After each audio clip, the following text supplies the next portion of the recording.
श्री सिद्धांत सरस्वती विजयते गौरी गोष्ठीपति।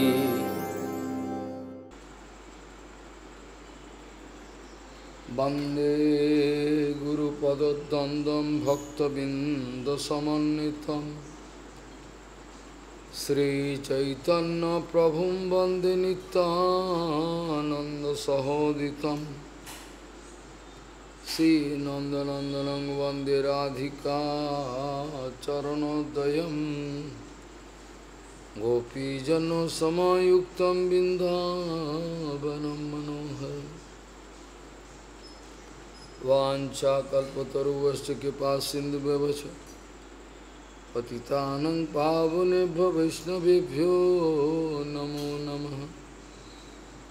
मूकं करोति वाचालं पङ्गुं लङ्घयितगिरिं यत्कृपातमहं वन्दे परमानन्दमाधवं।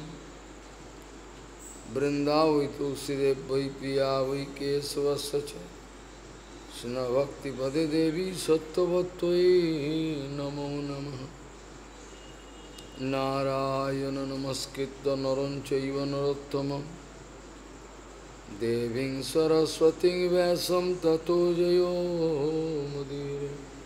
संकीर्तने कृष्ण कथोपदेशे गौरीयपत्रस्य प्रकाशने च सदानुरक्त गुरुभक्तियुक्तो भक्ति प्रमोदाक्ष जगोद्वरुण्य ध्येयं सदा परिभवग्नमभिष्टदोहं तेथास्पदं शिवविरिञ्चनुतं शरण्यं हेत्तात्तिहं पुनतपाल्भवद्दिपोतं वन्दे महापुरुषते चरणारविन्दम्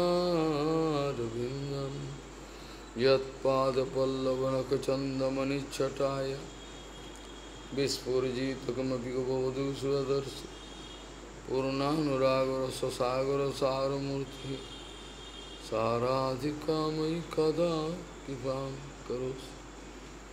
श्रीकृष्णचैतन्य प्रभुनित्यानन्द श्री अद्वैत गदाधर शिवासादि गौरभक्तबिंद श्री कृष्ण चैतन्य प्रभु नित्यानंद श्री अद्वैत गदाधर शिवासादि गौरभक्तबिंद। हरे कृष्ण कृष्ण कृष्ण हरे हरे हरे राम राम राम हरे हरे। आजानुलंबित भुजौ कनकावदातु संकीर्तनैकपितरो कमलायताक्षो विश्वाम्बरो द्विजवरो जुगधर्मपालो वन्दे जगत्प्रियकरो करुणावतारो।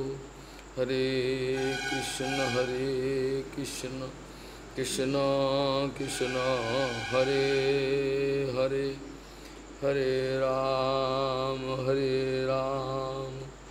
राम राम हरे हरे।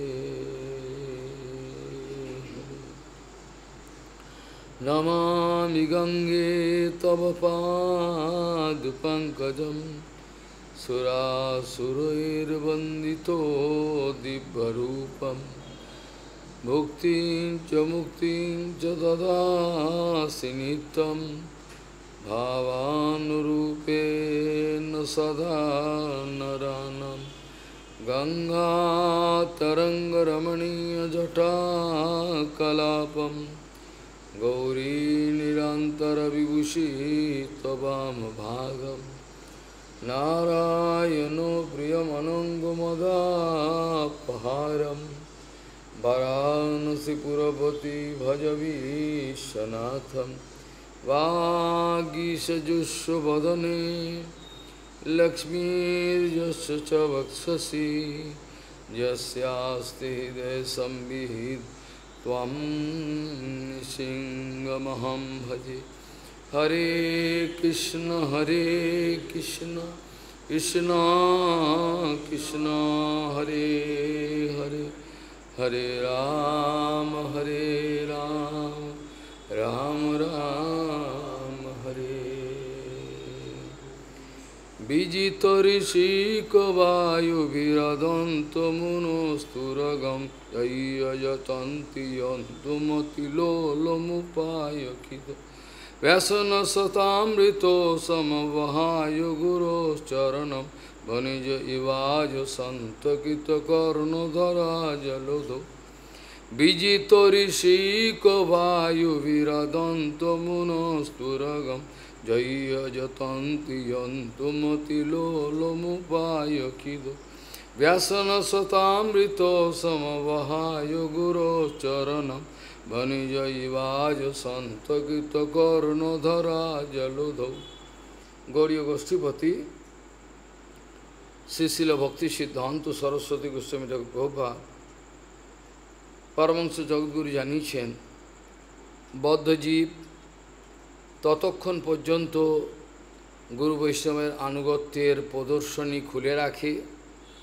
যতক্ষণ পর্যন্ত নিজের কোনো স্বার্থের কোনো ব্যাঘাত না হয় নিজের স্বার্থের ব্যাঘাত উপস্থিত হলেই সঙ্গে সঙ্গে গুরু বৈষ্ণবের সেবা থেকে অবসর গ্রহণ তো অনেক সোজা কথা প্রথমে অসহযোগিতা শুরু হয় তারপরে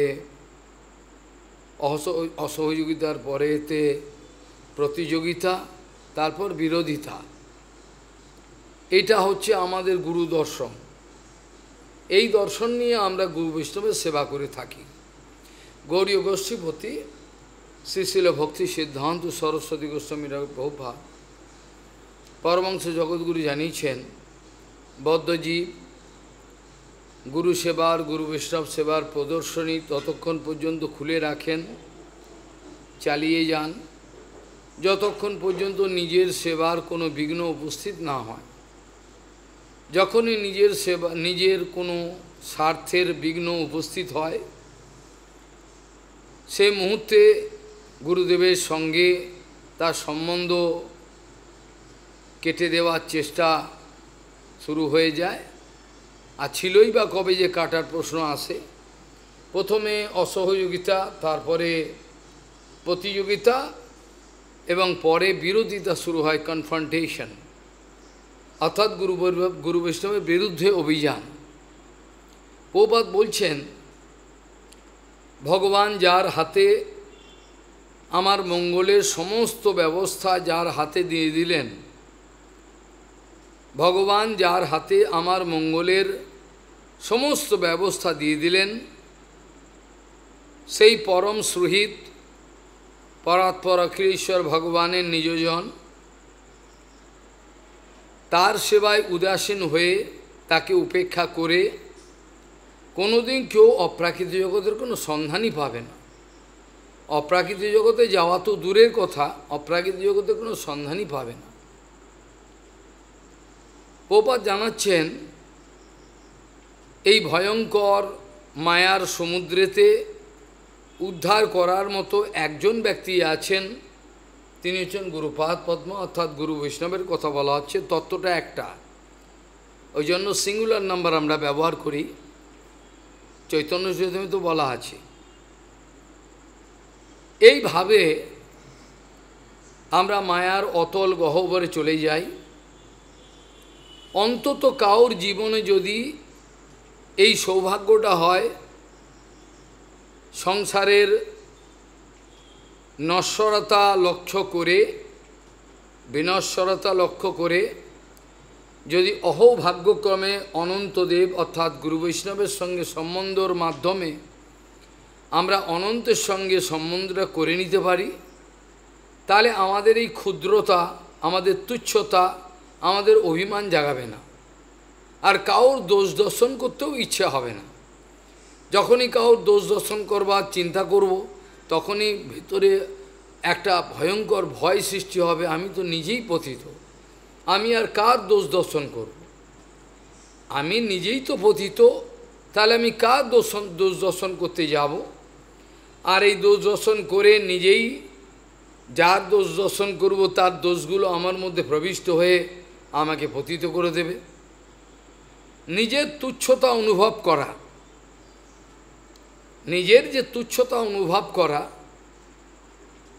এই নিজের তুচ্ছতা অনুভব করার মাধ্যমে আমরা যেটা আজকে শ্রীধর গোস্বামী মায়ের লেখাটা ইংরেজিতে বলছিলাম, বলছে নিজের তুচ্ছতা যখন অনুভব হয় তখন সামনাসামনি স্বাভাবিকভাবে দৈন্য উৎপত্তি হয়।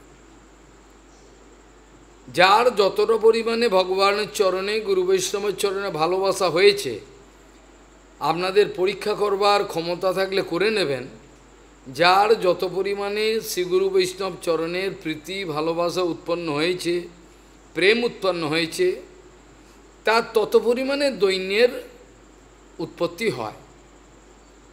সনাতন গোস্বামী বলছেন সেই পরিমাণেতে দৈন্য উৎপত্তি হয়। দৈন্য উৎপত্তি হলো, অথচ আমার কোনো প্রেম নেই, ভালোবাসা নেই, ভক্তি নেই, এটা হতে পারে না। ভক্তি পরেশানুভব বিরক্তির অন্যত্ব চৈষত্রিক কালহ প্রপদ্যমানস্য সুতুষ্টিপুষ্টি খুদ পয় অনুঘাসন। যেমন এক একটা গ্রাস খাওয়া মুখে দেওয়ার সঙ্গে সঙ্গে 7 দিন ধরে কেউ খায়নি, এরকম কত ঘটনা ঘটেছে। এক দেশ থেকে আরেক দেশে তাড়িয়ে নিয়ে যাচ্ছে, খেতে পাচ্ছে না, সারাদিন জঙ্গল দিয়ে চলছে, খাওয়া বলে কিছু নাই। এরপরে যদি কোনো খাওয়া পাওয়া যায়, কোনো কিছু পাওয়া যায়, প্রসাদান্ন পাওয়া যায়, তখন সেই প্রসাদান্নের মূল্যটা বোঝা যায়। কারণ আমাদের তো প্রসাদ বুদ্ধি নাই। ঠিক সেই সময়তে এক এক গ্রাস প্রসাদ অন্ন মুখে দেওয়ার সঙ্গে সঙ্গে ভেতরে ক্ষুধার নিবৃত্তি হতে থাকবে। যেহেতু এক গ্রাস মুখে দিলাম, অনেক দিনের ক্ষুধা ছিল, এক গ্রাস করে প্রসাদ মুখে দেওয়ার সঙ্গে সঙ্গে ক্ষুধা চলে যাচ্ছে, মানসিক তুষ্টি হচ্ছে। এরকম প্রসাদ কোনোদিন পাই নাই জীবনে। আর তার সঙ্গে তুষ্টি পুষ্টিও হচ্ছে, শারীরিক পুষ্টিও হচ্ছে। তাহলে এগুলো সাইমালটেনিয়াসলি একসঙ্গে হয়। কেউ যদি গেঁজাখুরি কথা বলেন তাহলে হবে না। ওই জন্য ভক্তি হওয়ার সঙ্গে সঙ্গে পর ঈশো অনুভব, পরেশানুভব, এটা স্বাভাবিক। যদি বলে পরশ অনুভব হয়নি, ভক্তি হয়েছে, মিথ্যে কথা, এ হতেই পারে না। এগুলো তিনটি একসঙ্গে হবে, ভক্তি, পরেশানুভব, বিরক্তির অন্যত্র। অন্যত্র মানে কৃষ্ণের তর বিষয়। বিরক্তি অন্যত্র মানে হলো কৃষ্ণের তর বিষয়তে। কৃষ্ণের বিষয়ে বিরক্তি এসে গেল, গুরু বৈষ্ণবের বিরক্তি এসে গেল, দুধ চাই, এখন আমি পেনশন ভোগ করব, এতদিন সেবা করলাম গুরু বৈষ্ণবের, এখন পেনশন নেব, এরকম ধরনের বিচারটা অনেকের আসে। কিন্তু আমাদের সেবাটা নিত্য সেবা। আমরা সেবা করতে করতে নিত্য জগতে যাব, সেখানে গিয়েও আমরা সেবা করব। সেবাটার মধ্যেই সার্থকতা, সেবা চলে যাওয়ার মধ্যে সার্থকতা নাই। যত সেবা চলে যাবে তত মনে হবে আমি পিছিয়ে যাচ্ছি, আমি উন্নতি লাভ করতে পারছি না। সেবাতে আনন্দ যদি অনুভব না হয় তাহলে নিশ্চয়ই কোনো ভুল হচ্ছে ভজন। যেটাই করি, যে তো তুচ্ছ সেবাই আমি করি, হয়তো আমি কোনো তুচ্ছ সেবা করি, আমার নিজের বিচারে সেবা তো তুচ্ছ হয় না, সেবা সব সেবাই সমান। কিন্তু সেবাতে যখনই আমার মনে হয় আনন্দ হচ্ছে না, তখন সেখানে কোনো বিপদ উপস্থিত আছে, এখানে অন্য কোনো। তাহলে ভক্তি পর ঈশ অনুভব আর বিরক্তির অন্যত্ব মানে হলো কৃষ্ণের তর বিষয়েতে বৈরাগ্য, এটাকে বলে বৈরাগ্য। কৃষ্ণ ভজনে যাহা হয় অনুকূল, বিষয় বলিয়া তাহা ত্যাগে হয় ভুল। কৃষ্ণ ভজনে যাহা হয় অনুকূল, বিষয় বলিয়া তাহা ত্যাগে হয় ভুল।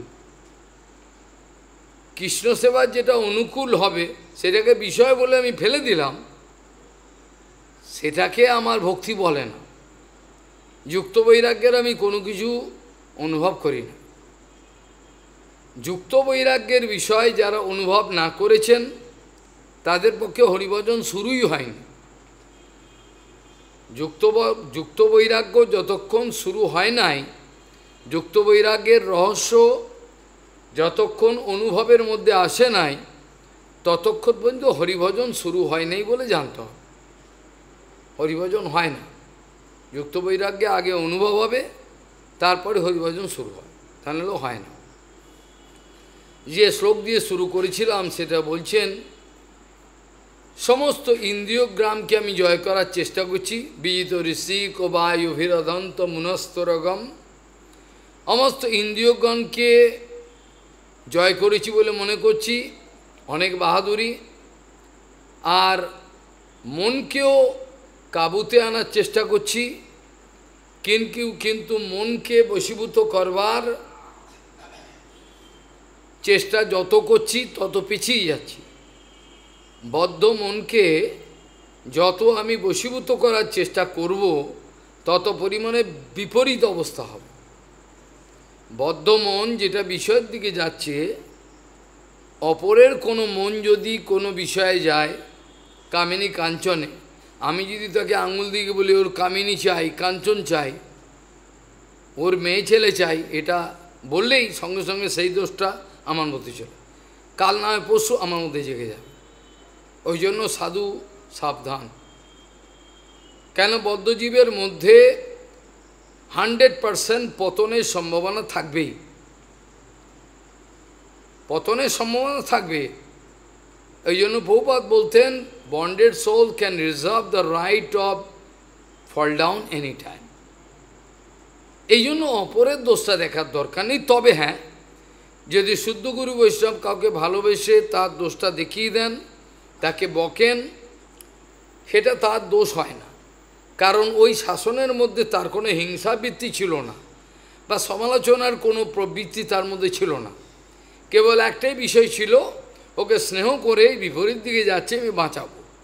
ওই জন্য প্রভুপাদ বলছেন, গুরু বৈষ্ণব বদ্ধজীবের দোষ দর্শন করিয়ে দিয়ে, অনুগত জনের দোষ দর্শন করিয়ে দিয়ে যে সাবধান করেন, তাতে তার কোনো দোষ স্পর্শ করে না। তাতে পরস্বভাব কর্মাণি ন প্রশংসদ ন গর্হেত, এ বিচার তার মধ্যে আসবার কোনো প্রশ্ন নেই। পরস্বভাব কর্মাণি ন প্রশংসদ ন গর্হেত, পরের স্বভাবের নিন্দা বা প্রশংসা করবে না, এটা যে অপর সবার জন্য প্রযোজ্য, এটা শুদ্ধ গুরু বৈষ্ণবের জন্য প্রযোজ্য নয়।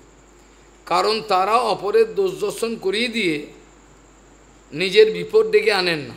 অর্থাৎ তার মধ্যে কোনো হিংসাবৃত্তি নেই যে তুমি তার সমালোচনা করলেন বা তাকে একটা দোষ দেখিয়ে দিলেন তাকে নিচু দেখাবার জন্য। তাকে নিচু দেখাবার জন্য অনেক আচার্যের এগুলো আছে, যেটা আজকে লিখছিলাম, তারা প্রত্যেককে নিচু দেখাবেন। বাস্তবিক যদি সমাজের ভয়ঙ্কর নিম্নগামী অবস্থা দেখা দেয়, তাতে যদি সেই অবস্থাগুলো শুদ্ধ গুরু বৈষ্ণব দেখিয়ে দেয়, সেটাতে হিংসা করে সমালোচনা করছে না, তার সমালোচনার জন্য তার অধঃপতিত হতে হবে না, এটা তাকে হতে হয় না। কিন্তু যে কোনো বদ্ধজীব যার মধ্যে যত অনর্থ আদি সব বিরাজমান রয়েছে, এখনও ভজনে প্রতিষ্ঠিত হতে পারেনি। ভজনের লক্ষণগুলো যেমন নামেতে আনন্দ,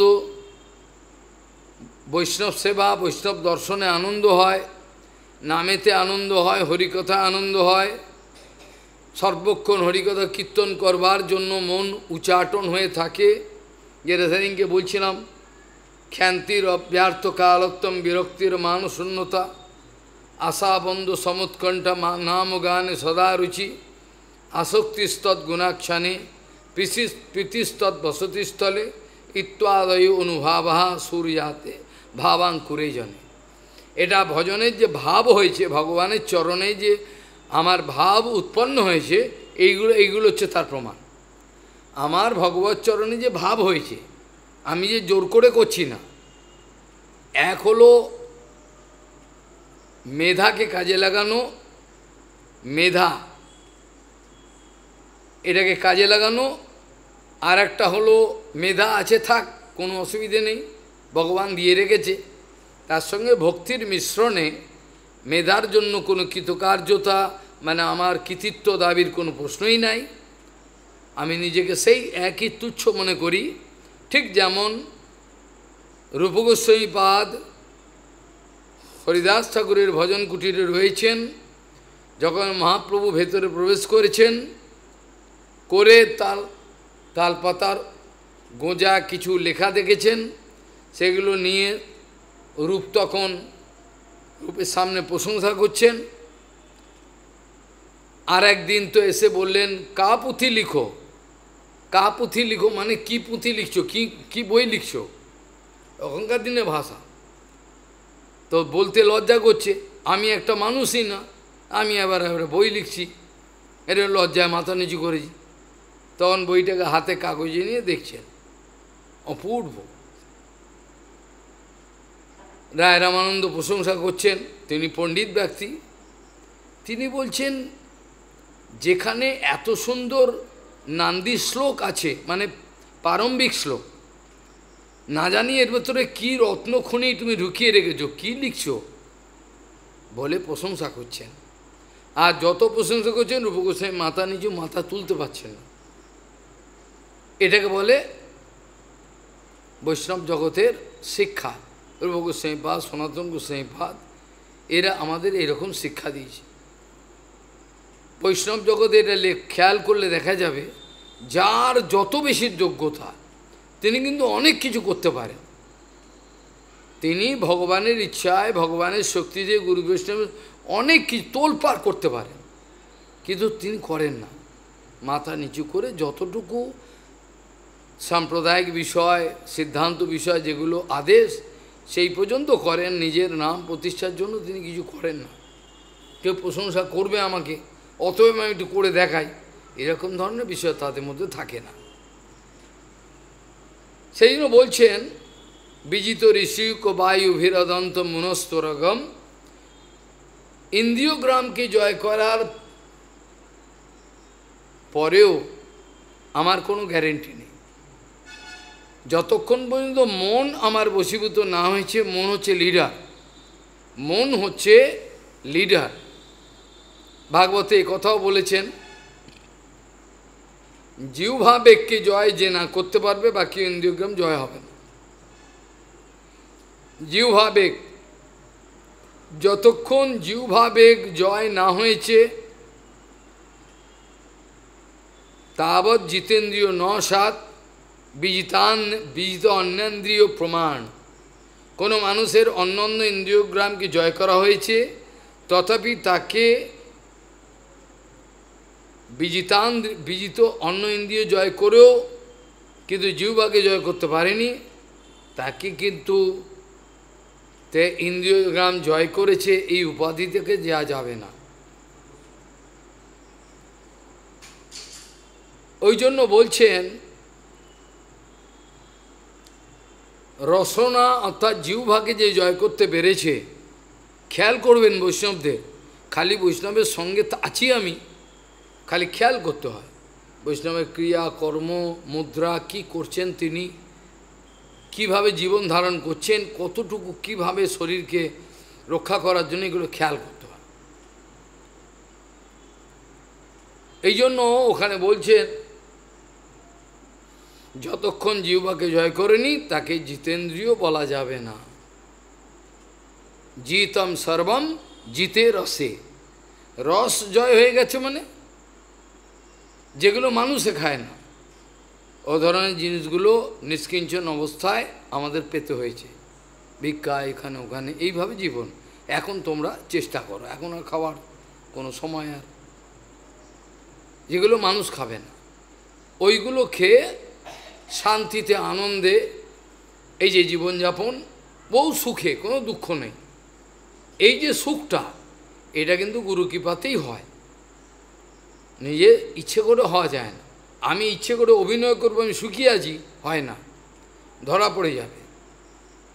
যখন গুরুদেব প্রসন্ন থাকেন, বৈষ্ণব প্রসন্ন থাকেন, তখন আমার মধ্যে প্রসন্নতা নিজে নিজেই প্রসন্নতা আসে। প্রসন্নতাটা কোনো বিষয় থেকে আসে না, প্রসন্নতা আসে অন্তরের প্রসন্নতা জাগ্রত হয়। অন্তরে যখন ভক্তি থাকে, গুরু বৈষ্ণবের প্রতি ভালোবাসা থাকে, সেবা করবার বৃত্তি থাকে, এমনি প্রসন্ন থাকে, তখন দুঃখী হয় না কেউ, তখন দুঃখী হয় না। এই জন্য বলছেন জিতম সর্বম জিতে রসে। আর মনকে আমাদের অম্বরীশ মহারাজের জন্য যে শ্লোক, অম্বরীশ মহারাজের প্রশংসা ক্ষেত্রে প্রথমেই তো মন দিয়ে শুরু হয়, প্রথমে অন্য দিয়ে শুরু হয়নি। সবই মন কৃষ্ণ পদারবিন্দয় বাচাংসি গৈকুণ্ঠ গুণ বর্ণনে। এই দিয়ে শুরু হলো তো, তা শুরু হলো কিন্তু মন দিয়ে, অন্য ইন্দ্রিয় নয়। কেন? মন হচ্ছে পালের গোদা, যেখানে মনকেই বশীভূত করে কোনো ইন্দ্রিয় জয় হয়নি। আমি অনেক সেবা করলাম, মনটা অন্যদিকে রয়েছে, কিন্তু মন কিন্তু অন্যদিকে। আমি অনেক সেবা করলাম, সেবা হলো না, সেবা কিন্তু হলো না। ওই জন্য প্রভুপাদ একটা সুন্দর একটা উপাখ্যান বলেছিলেন, সেখানে বলছেন ক্রমে কোনো এক গ্রামেতে একটা বিখ্যাত একটা ভালো সাধু, প্রচণ্ড বাস্তবিক সাধু, তিনি কোনো একটা গ্রামে এসছেন। সেখানে অনেক লোক হরিকথা শ্রবণ করেছে, শ্রবণ করে মঙ্গল লাভ হয়েছে। দুই বন্ধু তারাও হরিকথা শ্রবণ করেছে। পরে মাস ছয়েক পরে, এক বছর পরে কোনো সময় আবার সেই সাধু গ্রামেতে এসছে। আসবার পরেতে সেই দুই বন্ধুর মধ্যে বিচার হচ্ছে, আজকে একটা বিশেষ সাধু এসছেন, তিনি এসছেন যিনি আমার মঙ্গল বিধান করেন, তিনি হরিকথা বলবেন।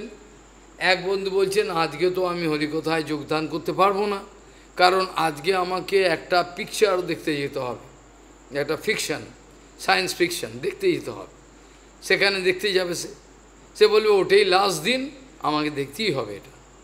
তো বললো তুই তাহলে চলে যা, তাহলে আমি শুনবো। ও গেল না। কিন্তু যে ওইখানে গেল, যে ওই বায়োস্কোপ দেখতে, তার মনটা কিন্তু সাধুর কাছে পড়ে রয়েছে। তো কত সুন্দর আমি সেখানে শ্রবণ করেছিলাম, আমার কপালে আর হলো না বলে দুঃখ প্রকাশ করছে মনে মনে। কিন্তু সে কিন্তু বসে রয়েছে ওইখানে, কিন্তু মনটা পড়ে রয়েছে সাধু। আর যে সাধুর কাছে শুনছে তার মনটা দুর্বল হয়ে গেছে। সে বলে ও গেল, আমারও আজকে দরকার ছিল, হলো না, তো অন্য মনস্ক শুনতে। তাহলে ওর মনটা পড়ে রয়েছে এখানে, আর ওর মনটা পড়েছে ওখানে। যদিও শরীর দুজনের দুই জায়গায়, কিন্তু ফল হলো একে অপরের, যেটা হওয়া উচিত তার বিপরীত হয়ে গেল। ঠিক সেরকমভাবে অম্বরীশ মহারাজের ক্ষেত্রে এই দিয়ে শুরু হয়েছিল, সবই মন কৃষ্ণ পদারবিন্দয়োর বাচাংসি বৈকুণ্ঠ গুণানুবর্ণনে করৌ তন্মন্দির মার্জনাদিষু শ্রুতিম চকারচ্যুত সৎকথোদয়ে মুকুন্দ লিঙ্গালয় দর্শনে দিশৌ তদ্ভক্ত। এইভাবে তার গাত্রস্পর্শে অঙ্গ সঙ্গমম, এইভাবে এই যে বিচারটা, এটাতে প্রথমেই বলা হচ্ছে যে মন যার বশীভূত নয়, ভাগবতে এর সিদ্ধান্ত পাক্কা বলা আছে যে যার মন বশীভূত নয় তার ভজনে সম্ভব নয়। মানে ভজনের যে, আমি বলছি হরিভজনের কথা তো আছেই, যারা যোগী জ্ঞানী তারও মনকে বশীভূত যে করতে না পেরেছে, ভাগবতে ইচ্ছা করে আমরা বিভিন্ন রকম প্রমাণগুলো দেখতে পারি, ইচ্ছা করলে প্রমাণগুলো দেখতে পারি যে মনকে বশীভূত না করার জন্য নির্জন ভজনে যোগ করতে গিয়ে পঞ্চম স্কন্ধে অগ্নিধ্রোয়াতে কত কিছু সব চলে গেল, বিশ্বামিত্র, কত কিছু, কত ঘটনা ঘটে গেল। কিন্তু ভক্তিরাজ্যেও মনকে বশীভূত করা প্রয়োজন। তবে ভক্তিরাজ্যে একটা সুবিধা আছে, ভক্তিরাজ্যে মনকে সম্পূর্ণ বশীভূত না করে, হয়তো এখনও হয়নি, কিন্তু গুরু বৈষ্ণব আনুগত্য করছে, করতে করতে যেটুকু হচ্ছে, যদি তার জন্য কিছু রকম উল্টো হয়ে যায় ভক্তিরাজ্যে, তার জন্য তাকে একবারে সম্পূর্ণ অধঃপতন হওয়ার কোনো প্রশ্ন নাই। বোঝা গেল? কারণ সেখানে ভগবানের প্রতিজ্ঞা আছে, যদি সে করতে করতে কোনো রকম কোনো তার ক্ষতি হয়ে গেল, আর পারল না, সে চেষ্টাটা আছে, সে চেষ্টা করছে কিন্তু ভুল হয়ে গেছে, সে ইচ্ছে করে ভুলটা করেনি, কিন্তু পূর্বে সংস্কার খারাপ ছিল, এই জন্য ভুল কর্ম হয়ে গেল, তারপরে তার ক্ষতি হয়ে গেল। সেখানে ভাগবত বলছেন, সেক্ষেত্রে তাকে প্রায়শ্চিত্ত করার কোনো প্রশ্ন নাই, যেহেতু তো ভক্তিতে লেগে রয়েছে, গুরু বৈষ্ণবকে ধাক্কা মেরে ফেলে দেয়নি, ভগবানের প্রতি তার আস্থা আছে, ভালোবাসা আছে, কিন্তু নিজেকে পারেনি, তার নিজের পূর্বের সংস্কার খারাপ ছিল, যার জন্য দুর্বলতার জন্য সে একটা নোংরা কাজ করে ফেলেছে। এই কারণেতে তাকে কিন্তু প্রায়শ্চিত্ত করতে হবে না। ভগবান বলছেন, আমি সেক্ষেত্রে কি করব, ধুনোতি সর্বম হৃদি সন্নিষ্ট বিকর্ম যচ্চ উৎপতিতম কথঞ্চিত, বিকর্ম যচ্চ উৎপতিতম কথঞ্চিত ধুনোতি সর্বম হৃদি সন্নিবিষ্ট। যদি কোনো বিকর্ম হয়ে গেল, তাহলে তাকে আমি তার হৃদয়ের ভবিষ্য করে তার নির্মল করব, করে আবার এই জন্যই যে এই যে প্রথম দিনের যে ভক্তিবিনোদ ঠাকুরের লেখায় যেগুলো বলা হয়েছিল গীতা থেকে, যে কি শ্লোকটার নাম আমি যে বারবার বলি, আরে বাবা ওই বিখ্যাত শ্লোকটাই, যদি কি বলে ওটাকে, খুব সব নাম করা সবসময় বলা হয়, সেটা বলে তার যদি অধঃপতন বাইরের দৃশ্যে দেখা যায়, তথাপি তাকে কোনো দোষ দর্শন করা যাবে না। হ্যাঁ, অপিচেত সুদূরাচার সবসময় বলা হয়, অপিচেত সুদূরাচার ভজতে মাম অনন্যভাগ সাধুরেব সমন্তব্য সম্যক ব্যবস্থিত his intellect is now well organize, তার বুদ্ধি এখন কিন্তু রাইট ডিরেকশনে যাচ্ছে, সঠিক দিকে যাচ্ছে। কিন্তু ভক্তিবিনোদ ঠাকুরের ব্যাখ্যাতে বলেছেন, কেউ যদি মনে করেন আমি ডেলিভারেটলি মিস্টেক করব, বারবার ইচ্ছে করে আমি ভুল করব, করে আবার আমি নাম করব, বলেন তার কথা বলেন। ভক্তিবিনোদ ঠাকুর বলছি, কেউ মনে করতে পারে আমি তাহলে ডেলিভারি মিস্টেক করব, করে আবার বলবো লোককে দেখাবো, হতেই পারে। অপিচেত সুদূরাচার, অপিচেত সুদূরাচার বলেছে আবার, তাহলে আমারও হয়ে গেছে। ওরা মুড়ি মিছিয়ে একদর করতে চাইছে, করে ফায়দা নিতে চাইছে, এই মানেটা এটা নয়, এখানে এরকম কথা বলেন। যাকে যে শ্লোক দিয়ে শুরু করেছিলাম, সে শ্লোকেতে প্রথমেই বলছেন, বিজিত ঋষি বায়ু বিরদন্ত মনস্তুরগম, যে জয় করার চেষ্টা করবে এই ইন্দ্রিয়গ্রামকে, মনকে বশীভূত জোর করে, সে অত্যন্ত বিপদগ্রস্ত হবে, তাকে বিরাট একটা ধাক্কা খেতে হবে। ওই জন্য বলছেন, বিজিত ঋষি কবি বায়ু ভীরদন্ত মনস্তরগম জয়ন, যে যদি জয় করার চেষ্টা করে, উপায়ক্ষিত, any amount of your personal effort can become useless, ব্যক্তিগত প্রচেষ্টা হবে না। সেই জন্য কীর্তনেতে দেখো সব কিন্তু বলা হয়, যত ভাগবতের সিদ্ধান্ত সব কিন্তু সব বলা আছে, কিন্তু যে আমি এই ইন্দ্রিয়গ্রামকে, মনকে জয় করার চেষ্টা অনেক করেছি, অনেক যতনে, সেসব দমনে ছাড়িয়াছি আশা আমি, অনাথের অনাথ ডাকিত বনাথ এখন ভরসা তুমি। কোনো ব্যক্তি যদি অহংকার করে, আমি বড় ব্রহ্মচারী, বিরাট হয়ে গেছি, আমার চরিত্র সব ভালো, এরা কি হয়ে গেল, তা হবে না, কখন মায়া ঢুকে পড়বে। ওই সবসময় দৈন্যটা ভালো, দৈন্যটা রাখা সবসময়, দৈন্য বজায় থাকা ভালো। তাহলে যেখানে বলছেন যে সমুদ্রের মধ্যে যদি কেউ বাণিজ্যের জাহাজ নিয়ে সমুদ্রের মধ্যে যদি কেউ বাণিজ্যের জাহাজ নিয়ে যায়, আর উত্তাল তরঙ্গ সমুদ্রে কত জাহাজ ডুবে গেছে, টাইটানিক থেকে আরম্ভ করে কত জাহাজ ঢুকে গেছে, একটা না, কত জাহাজ ডুবে গেছে, একটা জাহাজ না, কত জাহাজ সমুদ্রের তলায়। তাহলে এই যে অবস্থাটা, উত্তাল তরঙ্গ, আটলান্টিক, প্রশান্ত মহাসাগর, ভয়ঙ্কর, এই অবস্থায় যারা পড়েছে তারা জানে। একটা লোক 14 মাস পরে জেলে ফিরে এসেছিল, একটা রেকর্ড। জল খেলেই তো মরে যাবে, সমুদ্রে জল খেলেই মরে যাবে, তো কচ্ছপ ধরে তাকে মেরে তার রক্ত খেয়ে বেঁচে রয়েছে। বা কোনো সময় নারকোল জলে ভেসে যাচ্ছে, রক্ত, নারকোল গাছ তো সমুদ্রে, ওইটা নিয়ে খেয়েছে, এইভাবে চলেছে। একজন বন্ধু ছিল, ও মরে গেছে, ওই মৃতদেহটাকে ছাড়ছে না, কাঁদছে ওটাকে নিয়ে দীর্ঘদিন। বন্ধু, ওরই বন্ধু, একসঙ্গে মরে গেছে, লাস্টে গোলে একেবারে হয়ে যাচ্ছে, লাস্টে ফেলে দেবে, উপায় নেই। তাহলে দেখা গেল সমুদ্রের মধ্যে বাণিজ্যিক জাহাজ নিয়ে যদি দুর্গতিপূর্ণ পরিস্থিতিতে কেউ উপনীত হয়, তাহলে সেক্ষেত্রে আর বাঁচাবার কিছু নেই। কেউ আমাকে কে বাঁচাবে, কাণ্ডারি চাই, যে আমাকে এই অবস্থা থেকে বাইরে বার করে নিয়ে যাবে সে কে। সেই ক্ষেত্রে উত্তর দিচ্ছেন, একমাত্র গুরু সেবা ছাড়া অন্য কোনো পথ নেই, একমাত্র অন্তঃকরণ থেকে গুরু সেবা ছাড়া আর কোনো রাস্তা নেই। তাই তো বলছে,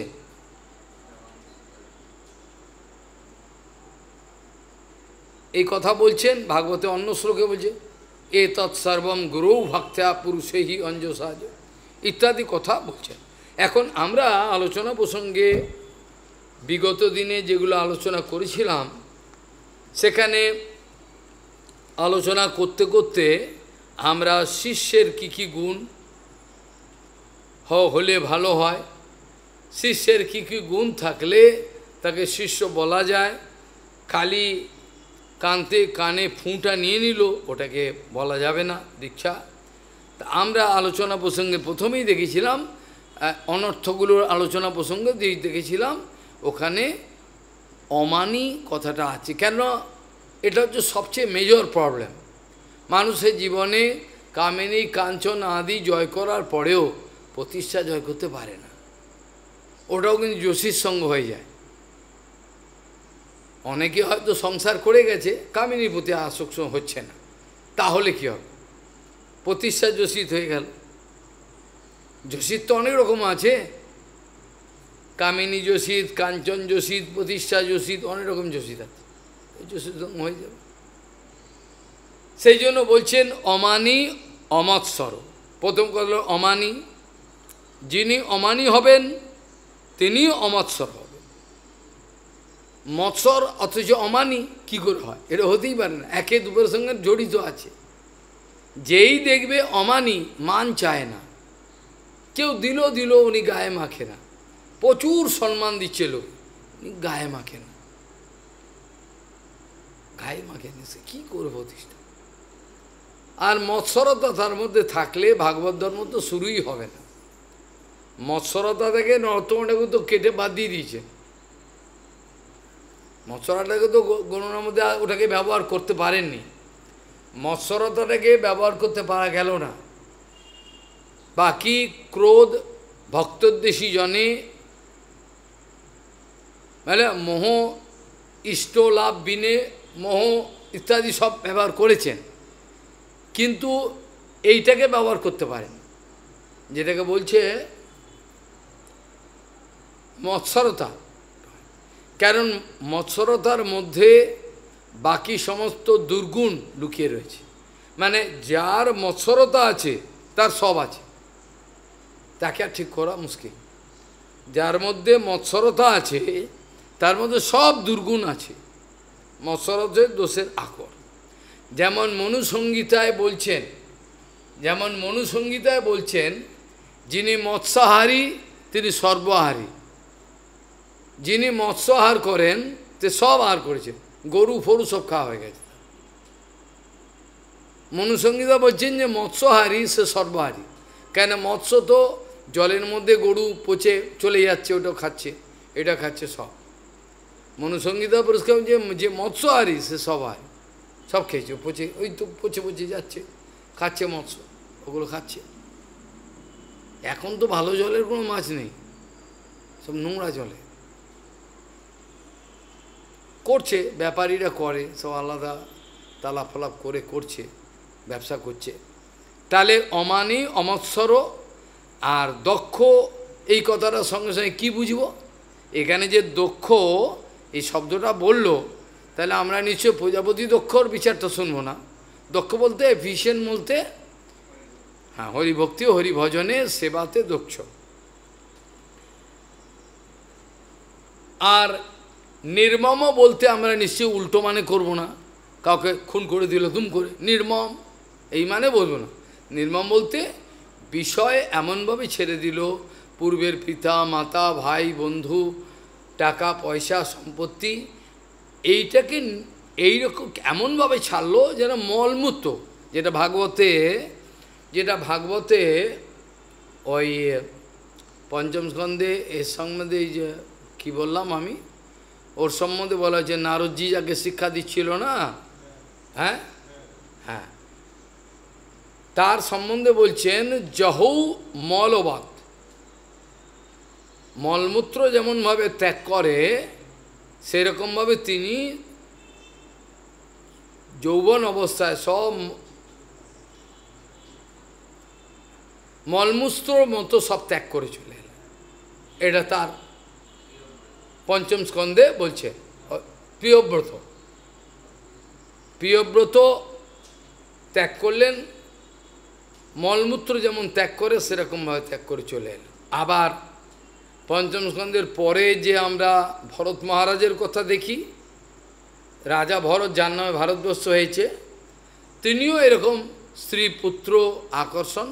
আবার রাজা পরীক্ষিত মহারাজের ক্ষেত্রেও বলা রয়েছে, যখন সাপটা শুনলেন রাজা, তখন তার যৌবন অবস্থা, জহৌ মলবৎ, মলমূত্রের মতো রাজ্য সিংহাসন টাকা পয়সা প্রতিষ্ঠা কামিনী কাঞ্চন ছেলে মেয়ে সমস্ত মলমূত্র। এইটা একমাত্র শুদ্ধ গুরু বৈষ্ণবের হয়, তাদের ছাড়া বাকি কাউর হওয়া সম্ভব না। ও অ্যাটাচমেন্ট থাকবেই, কোনো না কোনোভাবে আকর্ষণ থাকবে, কোনো বিষয় নির্মল হতে পারবে না। তাহলেই যেমনভাবে জহৌ মানে ত্যাগ করা, মলবৎ মানে মলমূত্রের মত, ঠিক এইটা নির্মম কথাটা এখন যে বলেছে এটা এই জন্য বাবা, অর্থাৎ তার মধ্যে কোনো আকর্ষণ নেই, নির্মমভাবে যেমন বিষয়কে ত্যাগ করা।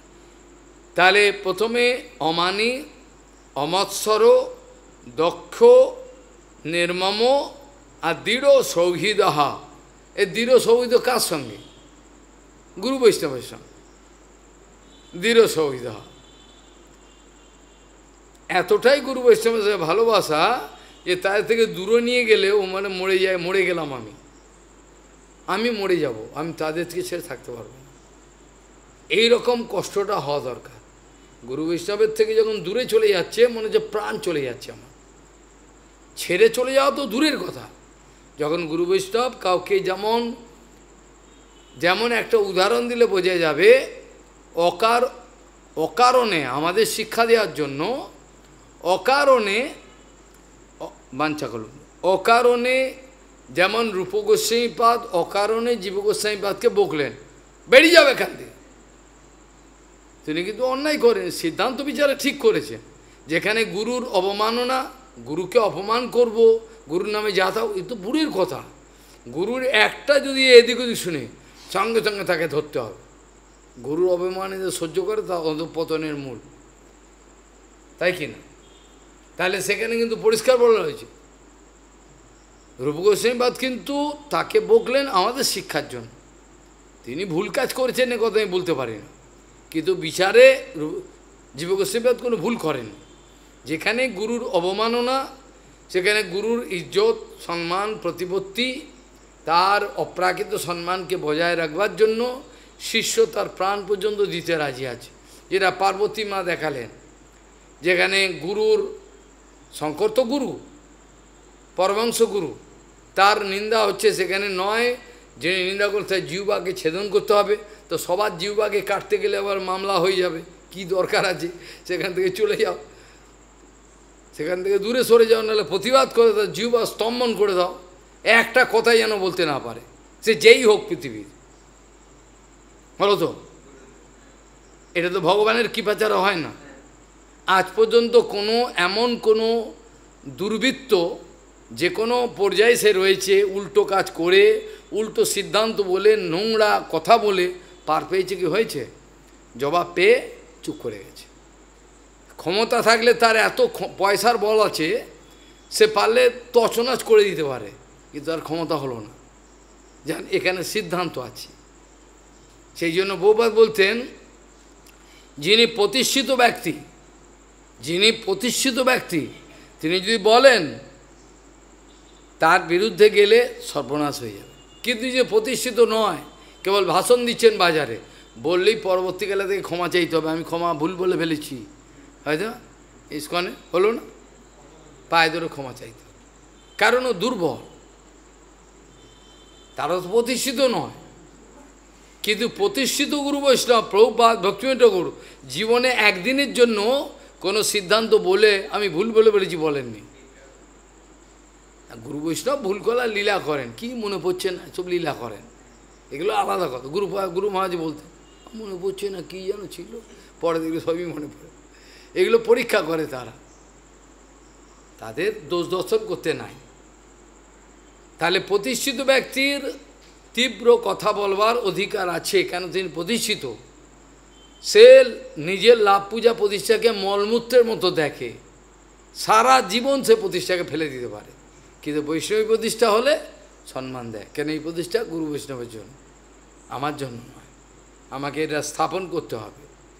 তাহলে দৃঢ় সৌহৃদ, গুরু বৈষ্ণবের তীব্র ভালোবাসা না থাকলে তাহলে কি করে তুমি, তোমার সঙ্গে সম্বন্ধ হয়নি, তোমার সঙ্গে সম্বন্ধ হয়নি, সম্বন্ধ না হলে আর কি করে হবে? সম্বন্ধ হলে তো গায়ে লাগবে, তোমার মাকে একজন গালাগাল দিয়ে দিল, তোমার তো রেগে যাবে তুমি। সম্বন্ধ জানিয়া ভজিতে ভজিতে অভিমান হবে, সম্বন্ধই হলো না, আছি আর কি আছে, আছি এই পর্যন্ত কথা, সম্বন্ধই হলো না। এত গাল দিলে থাকলাম, অনেক কিছু দেখলাম, কিন্তু আমার সম্বন্ধ হলো না। সম্বন্ধ জানিয়া ভজিতে ভজিতে অপমান হতে, দেখো দেখলাম একটা কীর্তন সব কথা বলা আছে, সব উত্তর, কিন্তু সম্বন্ধ আগে জানবে, তারপর ভজন হবে, বইতে বইতে অভিমান মানে অনর্থ সব চলে যাবে। এই কথাটাই তো এত ভলিউমস অফ বুক, এটি তোরা লিখছে, একটা লাইন এটা বলে দিল, কীরকম ক্ষমতা দিল। এই একটা কথা বলতে গিয়ে কত আমাদের বই লিখতে হয়, আর একটা কথা, সম্বন্ধ জানিয়া ভজিতে ভজিতে অভিমান হবে, হয়ে গেল, কথা শেষ। তাহলে এখানে বলছেন, অমানি অমৎসর দক্ষ নির্মম দৃঢ় সৌহৃদহা, যার সুদৃঢ় বৈষ্ণবের যে গুণাবলী, এটা ভগবানও বলে শেষ করতে পারে না। তার গুরুবর্গের জন্য যে ভালোবাসা না, যখন তখন সে প্রাণ দিয়ে দেবে, ওদের যখন তখন প্রাণ দিয়ে দেবে, নিজের প্রাণকে দিয়ে দেবে। যেমন রামানুজাচার্যের জন্য কুরেশ দিতে চেয়েছিল, কেশব মহারাজ প্রভুপাদের জন্য মার, আমাকে মার। তাহলে ভক্তিবিনোদ ঠাকুর এগুলো কীর্তনের মাধ্যমে সবই বলেছেন কি, তুমি তো ঠাকুর, তোমার কুকুর বলিয়া জানো করে, সব বলেছেন কীর্তনে। তা একজন ভুল কীর্তন করছে, আমি আর মঠের নাম বলবো না, তুমি তো কুকুর, তোমার ঠাকুর বলে উল্টো বলছে, উল্টো। তারপর একজন আসামি ছেলে, সে কীর্তন বোঝে না, কীর্তন ভুল বলছে, উচ্চারণ ভুলেছে, এত বলি নিত্যানন্দ বমি করি যায়, মানে ভূমে করি যায়, আসামের লোক, উচ্চারণ হয় না, কেবল তো জীবেশ্বর চিনেন, মোটা ছিল জীবেশ্বর, এখন ছেড়ে দিয়ে পালিয়েছে আসামে, জীবের সবার খুব সরল ছিল। কি হলো, দোষ দর্শন করলাম, ওটাই থাকলো না, বিয়ে করলো, চলে গেল, খুব সরল ছিল। তীর্থগোস্বামী মায়ের শিষ্য, সে আমার সঙ্গে থাকবে, চারিদিকে হাসতাম, মজা করতাম, কি আর বলবো, ভালো। যাই হোক, এখন অসত্তর, এখানে অসত্তর বলতে কি বুঝবো? সত্তর, যিনি তড়িঘড়ি কিছু করেন না, বোঝা গেল? অসত্তর মানে কুল ব্রেন, যার মনটা গুরু বৈষ্ণব চরণে সমাহিত, তিনি কখনোই হট করে কোনো একটা সিদ্ধান্ত নেবেন না, দুম করে মনে যেগুলো করে ফেললেন, করবেন না। করবেন কি? এটা বলে অসত্তর। সেটেল মাইন্ড, তার মাইন্ডটা, তার বিচার সেটেল হয়ে গেছে। সে হট করে কোনো একটা বিচার, হট করে হ্যাস্টিক ডিসিশন তিনি নেবেন না। নেবেন কি? তিনি পূর্বাপর বিচার করুন, এটা যদি করি তার ফল কি হবে, আর এটাই করলে কি ফল হবে, বিচার করে গুরু বৈষ্ণব তাকে বুদ্ধি দেয়। সে সেই জন্য দেখো, গুরু বৈষ্ণবকে, যে বহুপাদ একটা কথা বহুপাদ বলতেন, গুরু বৈষ্ণব শয়তানের শয়তান। এবার দুই একদিনের মধ্যে বুঝতে পারছো, ওইটা বলার সঙ্গে সঙ্গে সঙ্গে সঙ্গে গুরু শয়তানকে শয়তানি, শয়তানের সঙ্গে শয়তানি করলে কিছু হয় না। বিশেষ করে ভজনের রাজ্যের প্রতিপত্তি মর্যাদা রক্ষার জন্য যদি করতে আরও ভালো। আমি কালকে এটা বিচার করব, প্রভুপাদ যেটা কেশব মহারাজ ভুল বুঝেছিলেন প্রভুপাদকে, হে আমাদের বিস্তৃত আলোচনা কালকে আমার করবার ইচ্ছা রইল, তাহলে বুঝতে পারবে। আমিও যে উচ্চারণ করেছিলাম ইংরেজি কথাতে, 1 মাস 1.5 মাস অনেকেই উল্টো বুঝেছে, এরকম বললেন উনি, সেটা কালকে আমি বলবো, সে শুনলেই মাথা খারাপ হয়ে যাবে।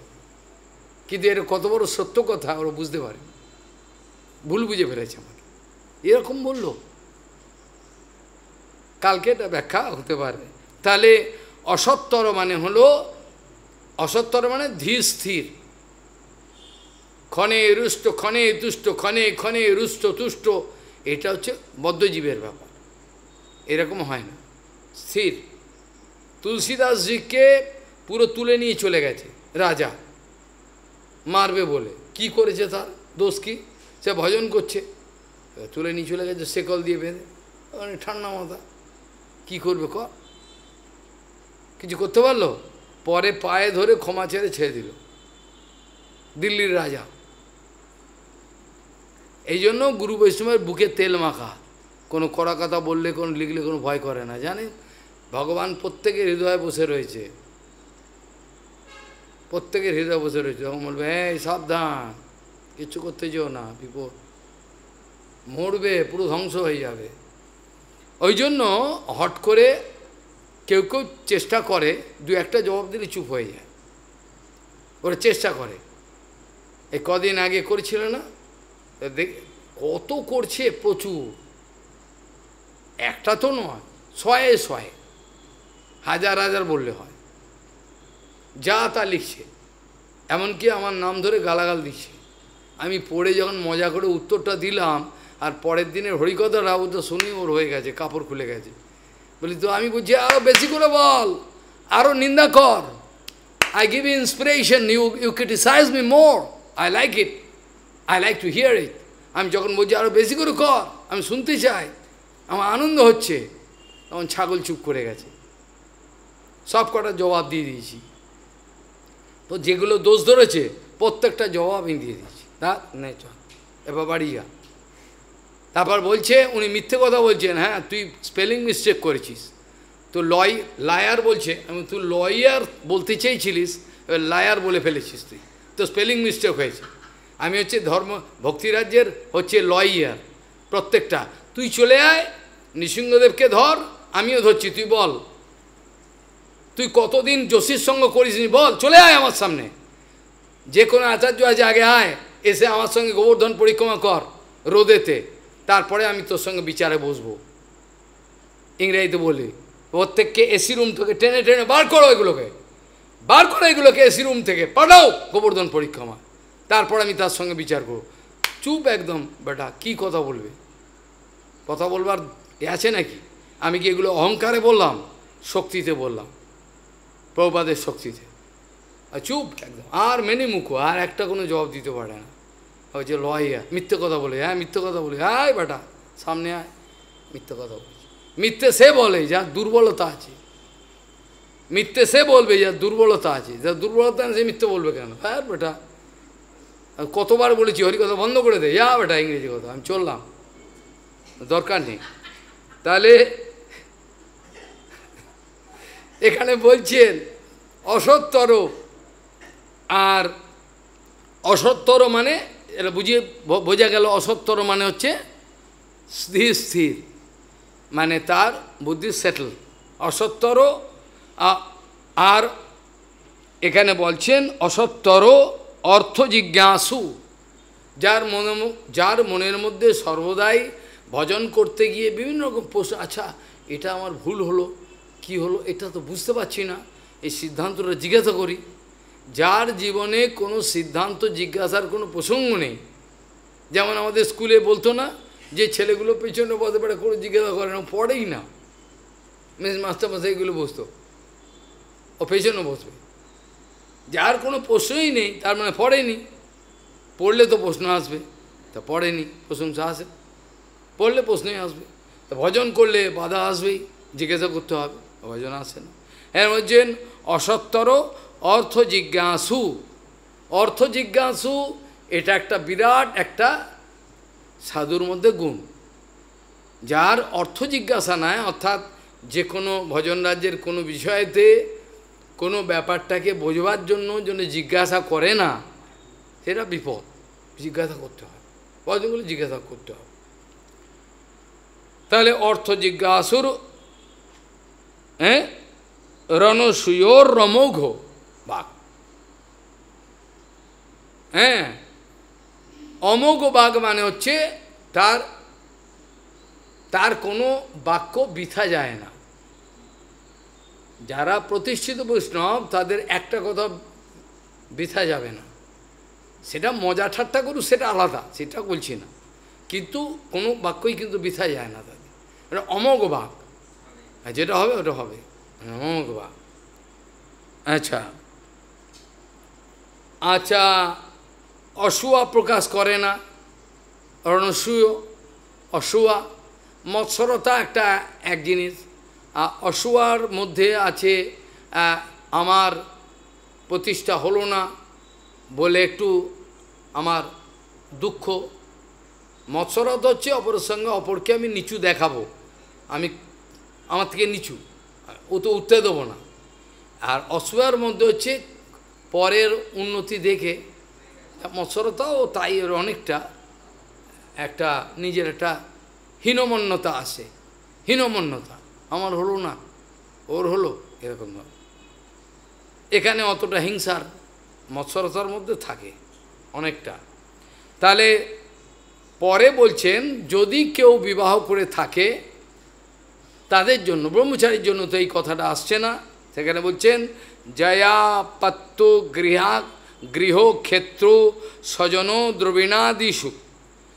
জায়া মানে হচ্ছে পত্নী, আপত্য ছেলে মেয়ে, গৃহ মানে বাড়ি ঘর দালান কোটা সব রয়েছে, ক্ষেত্র বিভিন্ন রকমের, স্বজন যাদেরকে স্বজন বলে রেখেছেন, দ্রবীণ মনে হচ্ছে লিকুইড মানি, টাকা পয়সা, দ্রবীণ মানে হচ্ছে লিকুইড মানি, দ্রবীণাদিষু, আদিষু মানে এর মধ্যে আরও অনেক কিছু রয়েছে, সব জোড়ানো রয়েছে।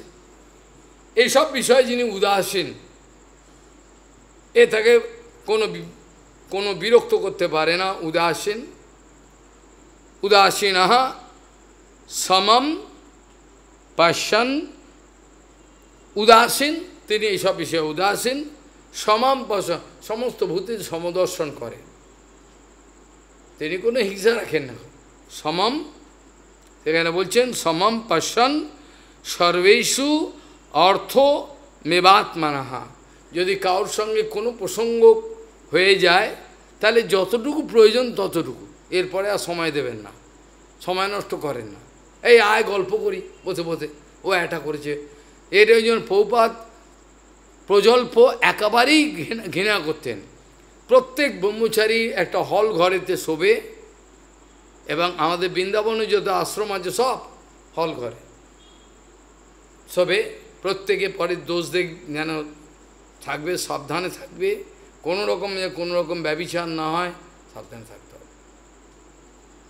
কোনো রকম কোনো নিজস্ব কোনো প্রাইভেসি কোনো কিছু রাখতে পারবে না। এই করে আত্মনিবেদন করতে হয়, শেখে। আশ্রমগুলোতে এরমভাবেই হয়, প্রত্যেকের জন্য আলাদা আলাদা করা হয় না। আর কোথায় ভাবে আশ্রমগুলো চলো, আমি দেখিয়ে দিচ্ছি প্রত্যেকে। তাহলে পশ্যন সর্বেষু অর্থমিব আত্মানঃ, যতটুকু প্রয়োজন ততটুকু অপরের সঙ্গে যাবৎ অর্থ প্রয়োজনম, যেটা ভাগবতে বলছে, যাবৎ অর্থ প্রয়োজন, প্রজল্প কোনো রকম গল্প গুজব ভজনের প্রসঙ্গ ছাড়া এগুলো করে। এগুলো সব ভজনের সম্পূর্ণ ভয়ঙ্কর বিপরীত ফল দান করবে, ভয়ঙ্কর বিপরীত। আর তারপরে তো বলছেন, তারপরে এবার বলছেন যে বিলক্ষণঃ স্থূল সূক্ষ্মাদ দেহাদ আত্মেক্ষিতা সদৃক যথাগ্নির দারুণ দাহ্যাদ দাহ্যকো অন্নঃ প্রকাশকঃ। কি বলছেন? নিজের শরীরটার দিকে লক্ষ্য করবে। যেমন সেদিনকে হঠাৎ একটা বিমান দুর্ঘটনার কথা বলা হলো, শুনে আমার ভিতর প্রচণ্ড কষ্ট হলো, যে তারা 2 মিনিট আগেও চিন্তা করছে আমি ইংল্যান্ডে যাব, এখানে যাব, পড়ব, কত প্ল্যান, 2 সেকেন্ড পরেই সব শেষ হয়ে গেল। তাহলে এইগুলো দেখে কোনো ব্যক্তির মধ্যে যদি চেতনা না আসে, কোনো ব্যক্তির যদি এগুলো দেখার পরেও চেতনা না আসে যে আমার জীবনের কোনো স্থিরতা নেই, স্থিরতা আছে কি? এই আছে এই নেই, পাখি যেন মেলে পাখনা, পাখি পাখা মেলে চলে গেল, পাখি পাখা মেলে চলে গেল, এই ছিল একটু আগে, পাখা মেলে চলে গেল। এইগুলো দেখার পর যদি বৈরাগ্য আমার হৃদয়েতে জাগরুক না হয়, তাহলে জানতে হবে আমার হয়তো হরিভজন হবে না, হরিভজন হওয়া সম্ভব না, আফসোস হবে, দুঃখ হবে।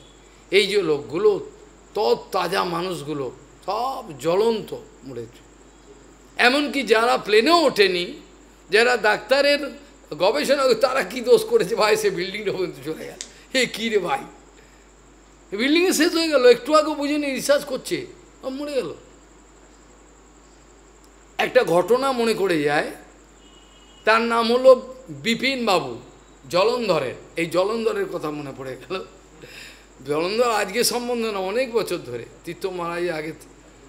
সেই জলন্ধরে বিপিন বাবু বলে একজন ব্যক্তি আছেন, পাঞ্জাবি। তিনি হচ্ছেন ভক্তি দ্বৈত মাধব গোস্বামীর শিষ্য, খুব ভালোবাসতেন আমার, মরে গেছেন এখন আর নাই।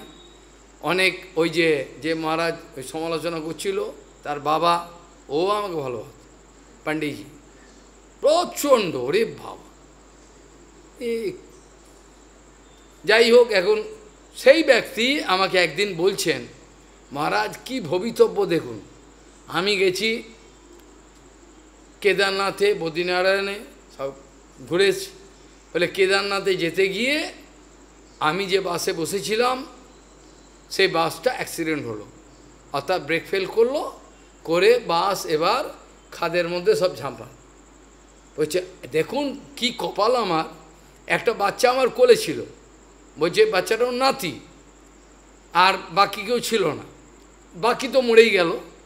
বলছেন কিভাবে যে বাসটা অ্যাক্সিডেন্ট হলো, আর বাসের যে পট্টি থাকে, পট্টি থাকে না বডিতে, তাহলে একটা পট্টি খুলে গিয়ে আমার সিটটা, যে সিটটা বাসের সিটটা সমাজ গিয়ে একটা ঝোপে আটকে গেল, বাকি বাসটা সব নিচে চলে গেল, সব জ্বলন্ত অবস্থায় মরে গেল।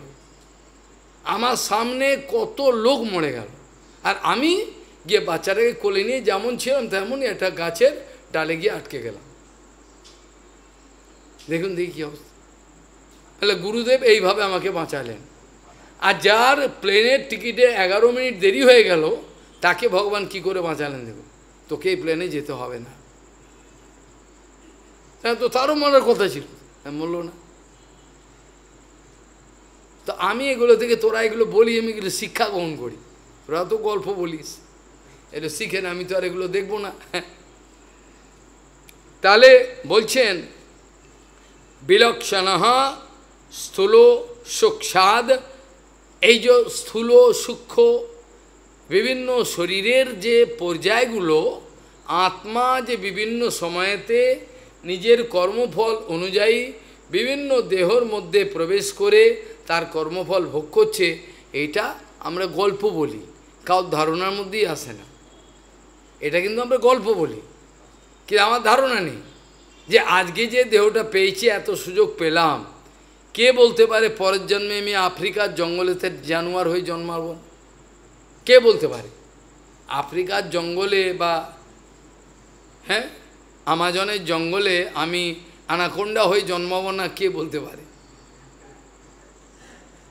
হতেও পারে, পশু পক্ষী হয়ে থাকি স্বর্গে বা নিরাকার, কাজেই কার কী হয় বলা যায় না।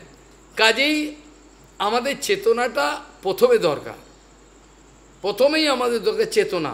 দেখবি গুরু বৈষ্ণব যাকে ভালোবাসে আর চেতনার উন্মেষ হয়। আজকে যে লেখাটা লিখছিলাম, নিজে সাবজিরো লেভেলে আছে চেতনার, আর সে বলছে কৃষ্ণ কনসিয়াস।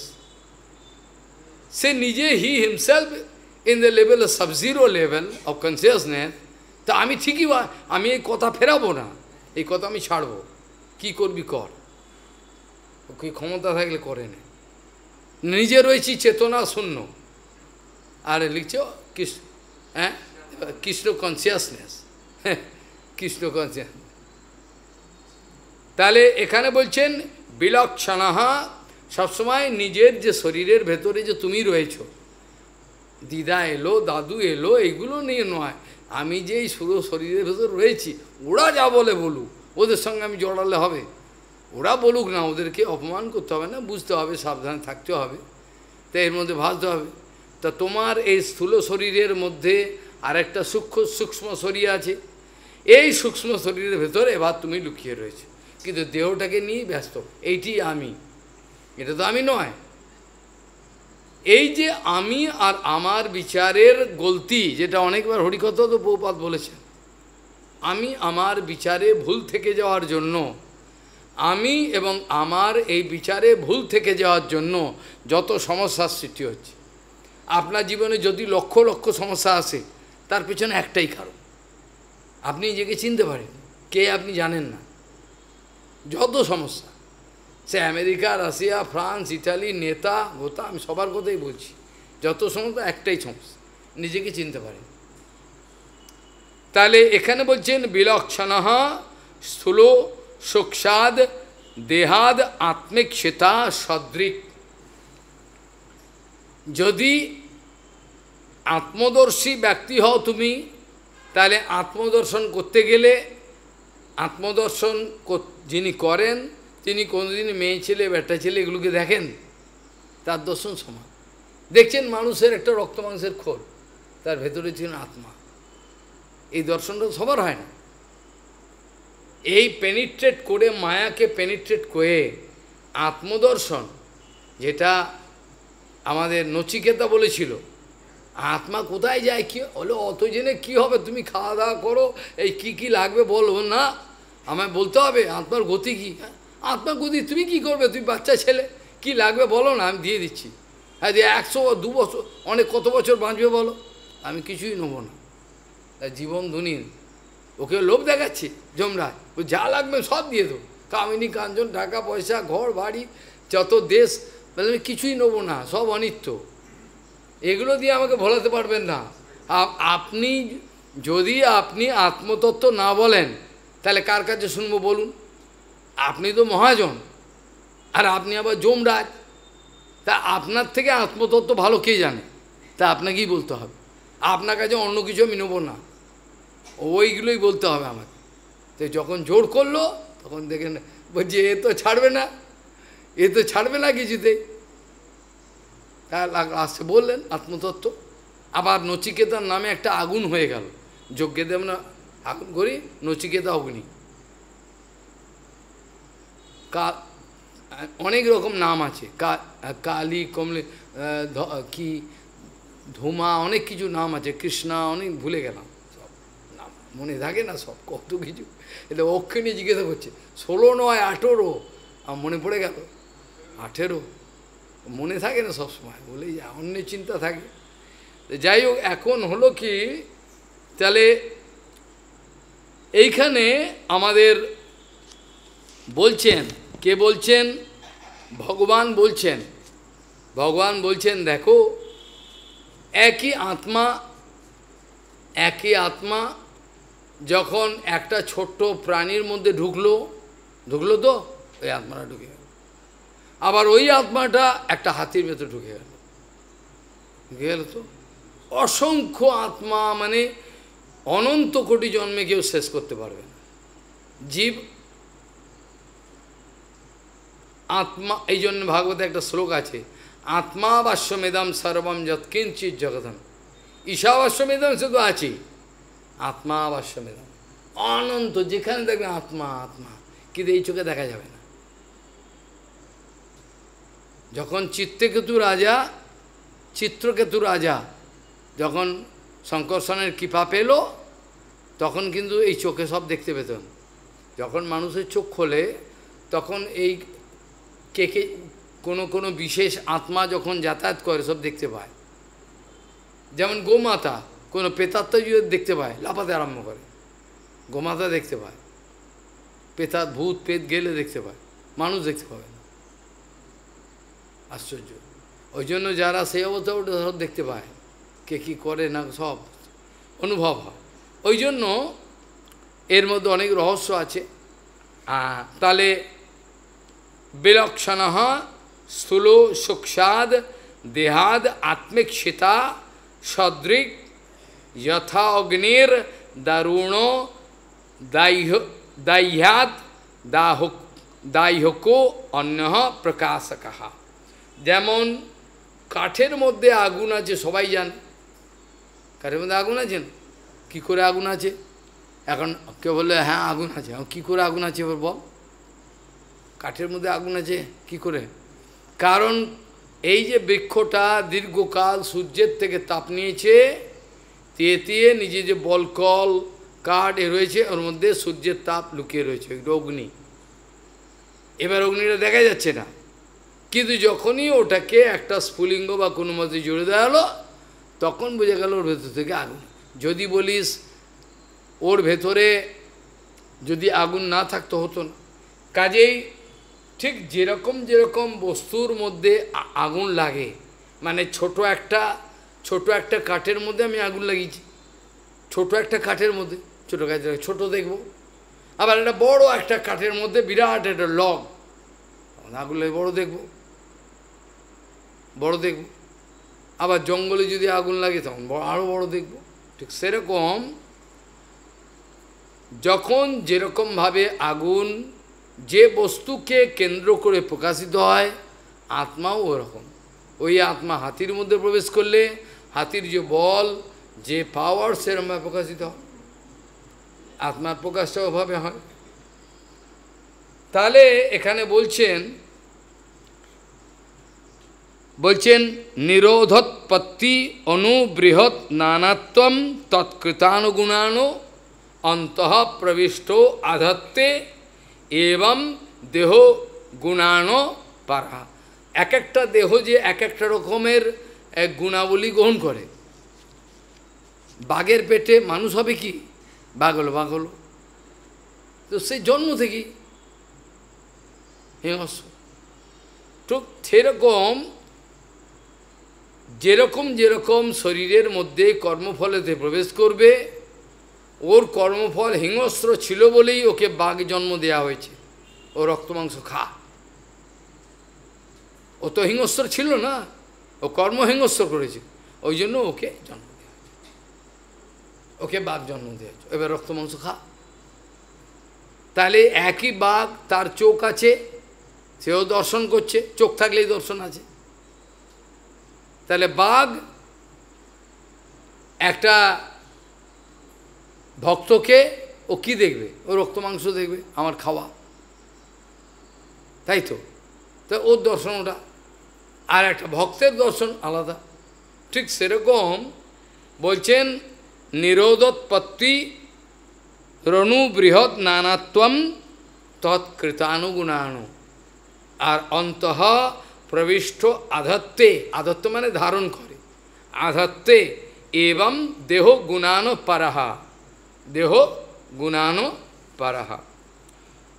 কাষ্ঠে প্রবিষ্ট অগ্নি যেমন ছোট বড় কাষ্ঠের অনুপাতে সে প্রবিষ্ট হয়ে আগুন দেখায়, সেরকম কাষ্ঠে প্রবিষ্ট অগ্নি যেমন বিনাশ উৎপত্তি ও অনুত্ত বৃহত্ত নানাত্ব আদি কাষ্ঠের গুণ গ্রহণ করে, যেমন কাষ্ঠ বড় ছোট এরকমভাবে ভিজে থাকলে নিভেই যাবে, জ্বলবে না। ঠিক সেরকমভাবে পরমাত্মা যদি না থাকে, জীবাত্মার কোনো কিছুই করতে পারবে না। পরমাত্মা যদি না থাকে, পরমাত্মা প্রত্যেক দেহতে থাকতেই হবে, প্রত্যেক দেহতে পরমাত্মাকে থাকতেই হবে।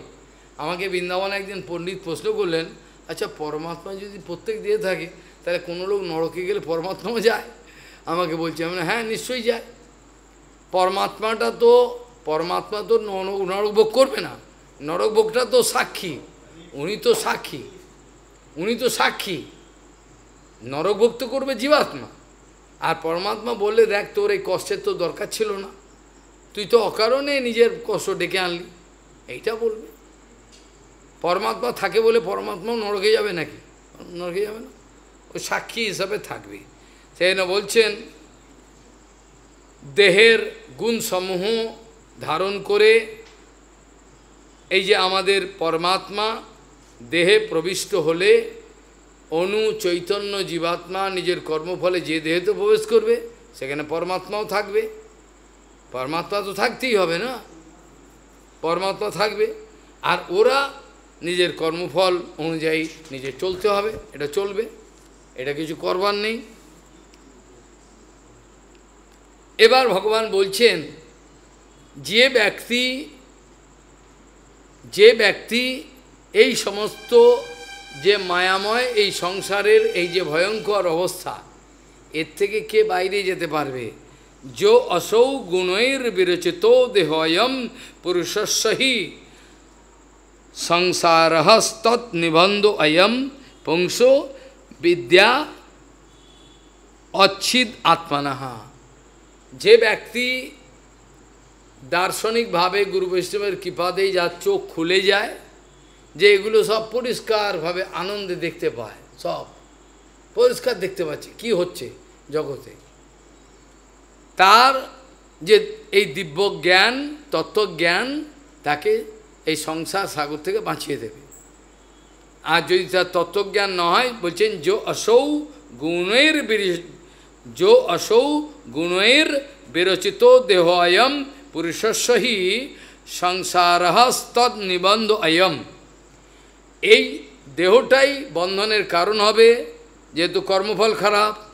আবার সংসারস্তৎ নিবন্ধন অয়ম পুংসো বিদ্যা অচ্ছিদ আত্মনহা। আবার বিদ্যার দ্বারা কিন্তু অবিদ্যার দ্বারা যেমন বন্ধন হয়, অবিদ্যা কাকে বলে? মায়াটাকেই। অবিদ্যার দ্বারা যেমন বন্ধন হবে, আবার এই শরীরে যেই সেবা করতে করতে বিদ্যা অবিদ্যা দুই রকমই তো আছে।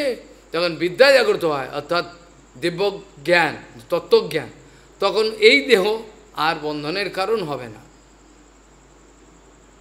এই দেহটাই আর কিন্তু বন্ধনের কারণ, যার জন্য পিতামহ বিশ্ব 100টা তীরের ওপর বসে রয়েছে, কিছুই হচ্ছে না, দেহের বাইরে অপেক্ষা করছেন কখন কৃষ্ণ আসবে, শ্যামসুন্দর দর্শন দেবে আমাকে, আমি যাব।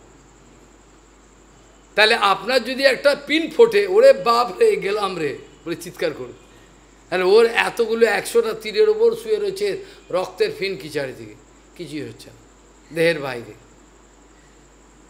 এগুলো বিচার করা দরকার, শাস্ত্রগুলো এমনি দেয়নি যে এগুলো যদি গভীরভাবে কেউ চিন্তা করে। যদি ছেলেফেলা ছ্যাবলামো করে, তার তো সময় নষ্ট হয়ে গেল না। গভীরভাবে, যে যারা জ্ঞানী সবসময় তত্ত্বজ্ঞান করবে একরকম গভীরভাবে।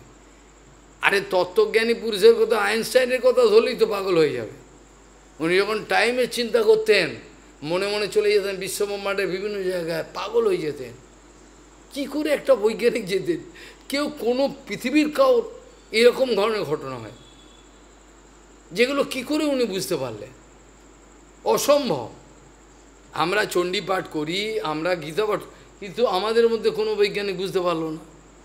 তো উনি বুঝে গেলেন চণ্ডীতেই যেটা রয়েছে, যা দেবী সর্বভূতেষু শক্তিরূপেণ, উনি বুঝলেন প্রত্যেকটা ম্যাসের মধ্যে এনার্জি লুকিয়ে রয়েছে।